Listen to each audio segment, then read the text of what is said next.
पाकिस्तान 'ਚ पंजाबी कॉन्फ्रेंसां दे सब तो वड्डे नैटवर्क पंजाबी नैशनलिस्ट फोरम वालों जी आयां नूं। पंजाबी जुबान नूं लहजिਆਂ ਦੀ ਬੁਨਿਆਦ ਤੇ ਤਕਸੀਮ ਕਰਨ ਵਾਲਿਆਂ ਦੀ ਜ਼ੁਬਾਨ ਵੀ ਤਕਸੀਮ ਹੋ ਗਈ। ਸਿੰਧੀਆਂ, ਬਲੋਚੀਆਂ, ਪਠਾਨਾਂ ਦੀ ਤਰਫੋਂ ਪੰਜਾਬੀ ਕੌਮ ਨੂੰ ਪੰਜਾਬੀ ਜ਼ੁਬਾਨ ਦੇ ਲਹਿਜਿਆਂ 'ਚ ਤਕਸੀਮ ਕਰਨ ਦੇ ਲਈ ਪੰਜਾਬੀ ਜ਼ੁਬਾਨ ਦੇ ਲਹਿਜਿਆਂ ਹਿੰਦਕੂ, ਪੋਠੋਹਾਰੀ, ਪਹਾੜੀ ਨੂੰ ਵੱਖ ਜ਼ੁਬਾਨ ਕਰਾਰ ਦਿੱਤਾ ਜਾਂਦਾ ਹੈ, जद कि डेरा वाली पंजाबी, मुल्तानी पंजाबी, रियासती पंजाबी लहजिਆਂ ਨੂੰ मिला के एक नवीं जुबान सराइकी करार दी जाती है।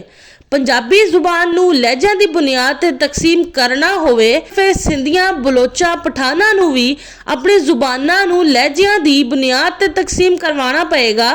इस ਲਈ ਸਿੰਧ 'ਚ बोली जाने वाली सिंधी जुबान ਦੇ लासी, लाड़ी, कच्छी, थरी, विचोली, सरोली लहजिਆਂ ਨੂੰ ਜ਼ੁਬਾਨ करार देना पएगा, जद कि सिंध के शहरी इलाकों च बोली जाने वाली उर्दू, गुजराती ते राजस्थानी ते वैसे भी अलग जुबानां ने। बलोचिस्तान च बोली जाने वाली बलोची जुबान दे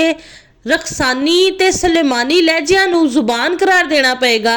जद कि बलोचिस्तान च बोली जाने वाली ब्राहवी ते मकरानी ते वैसे भी अलग जुबान ने। बलोचिस्तान के शुमाली इलाकों ते खैबर पख्तूनख्वा के जनूबी इलाकों च बोली जाने वाली पश्तो जुबान दे कंधारी, काकड़ी, शरानी, कारलानी, खटकी, महसूद वाली, वजीर वाली लहजिਆਂ ਨੂੰ भी जुबान करार देना पएगा। खैबर पख्तूनख्वा के शुमाली इलाकों च बोली जाने वाली पख्तू जुबान दे शुमाली, कारलानी, तानेवाली, घोस्टी, जरदान मंगल, अफरीदी, बंगश, खोगयानी, वर्दग, खिलजी, यूसुफजई, पिशावरी लहजिਆਂ ਨੂੰ जुबान करार देना पएगा,